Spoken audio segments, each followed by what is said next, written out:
Hi, and welcome to the Unknown Secrets of SEO podcast. What's up, everybody? Welcome back to the Unknown Secrets of SEO. Got another fun-filled edition ready to go for you. My name is Chris Burris, owner of eWebStyle. And I'm Paul Hansen, sales manager at eWebStyle. This is podcast number 55. I don't have my little cheat sheet. Yeah, 55. That's a wow, lot. That's a lot. And not only that, we got like 2 accolades that we're going to be going over today. We've got some really bizarre analysis, courtesy of David Bowie. I said David again, didn't I? His brother. Darren Bowie. What's up, Darren? How's it going, Darren? And we've got lots of information to cover. So a little bit, we like to cover what we covered last time. We covered Google keyword results and how it related to like an analysis that we were doing for a particular customer. In that case, a blinds and shades customer here in the Houston area. We also covered Google local sponsored ads and the 45-minute conversation I had with a Google sales rep, which we've figured is probably a contractor hired by Google. Yes. It's not an actual Google employee. I You doubt burst my it bubble. is. You burst my bubble. I thought Google was on the phone with me. For $25. For $25 a month and for an hour. Yeah. He's not paid very well. Yeah, really. So go back and listen to those. Really good stuff. That would be podcast number 54. For those of you who are watching, hello out there. You can view our podcast live at 9:15 Central Standard Time on Fridays. This one's running a little bit late, and that's okay because I was late. Because we have loyal viewers who are here with us. So hi out there. Thanks for viewing. If you want to, you can actually go back and view this podcast. All you need to do is go to e-webstyle.com/ustream, and that'll take you I'm smelling like the bowl is on fire. I was like, I think it's the bowl. We had a little technical challenge before we started the podcast. The lighting that we had, and I would say that thing is smoking. Yeah, this has got some dirt on it. Oh, okay. Yeah, so we had to replace our bulb because the other one broke. It wasn't Paul. We have the video to prove it. And now we put in a new bulb, which is a little dusty and is causing a little smoke. So if we start coughing, you know why. So go back, listen to that podcast. You can view the podcast at Ustream. You can also view the podcast at YouTube. We're running a little bit behind on cutting the videos and putting them up online. And you can find them at e-webstyle.com/YouTube. That will take you to our YouTube page. How can they stalk us? They can stalk us a couple ways, right? Facebook, Twitter. Facebook, go to e-webstyle/Facebook. Takes you right to our Facebook fan page. Become a fan, like it, whatever they call it these days. Twitter, go to, what's our Twitter feed? Twitter.com. Twitter.com/eWebstyle. Yeah, without a dash. So, and then email. Podcast, I shouldn't have to spell that for you, at e-webstyle.com. And speaking of emails, why don't we jump into, Darren. Am I saying Darren again? No, Darren is right. It's Darren. Our main man, Darren. Bowie. All right, we're going to post this on our blog. This is a really cool analysis. It's kind of the premise. It started with a search engine called EKOSIA.org, and that's ECOSIA.org. And apparently what they're doing, they are using Bing/Yahoo results for their search results. And when you do searches and the paid listings, 80% of the profits are actually going towards saving the rainforest. So that's Darren, cool. Yeah, it's pretty cool. So, and they have a nice video. They go through the analysis. They actually talk about how much rainforest you're saving per search.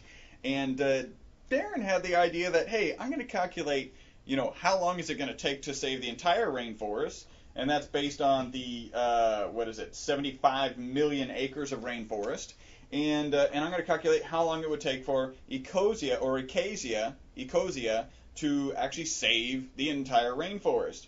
And he came out with some astronomical number, and then 7,879 years of searching. Wow. That's a long time. That is a long time. Now It'll probably be gone before that. Yeah. There's going to be some sort of collision of saving the rainforest and there not being anymore. Yeah. So at some point, it'll probably be a lot less than 7,000 years. what he did then, which is pretty interesting, is what if Google were to adopt the same policy? And then he did a calculation on how, based on the number of searchers people make on Google, and based on the number of acres, actually square meters, cubic meters of rainforest they save per search at EKOS, he came up with a number of 1.94 years of rainforest could be totally saved by if Google were to do the same thing as Ecosia. It'd take 2 years to save the rainforest? Well, actually, he went back because apparently that was 2003 search data. If you use current search data, because searches are significantly higher, it's only 327 days. Gosh, I should have hired Darren to do my taxes.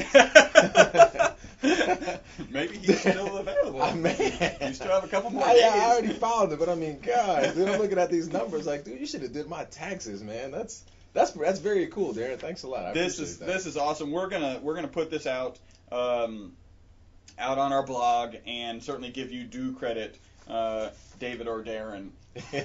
We'll give you and your twin credit for that effort. We're creating alter egos for our listeners. That is pretty cool. So the way he got that information to us, and the way that he's going to get an actual page on our blog, is by sending his email to podcast@e-webstyle.com.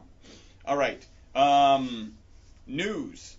This is interesting. We're always hearing about how Google is kind of chipping away at Apple and other people. And going to war with China. Who would win? That's a really So where good does argument. Google fit in the game of Risk? Oh. Right?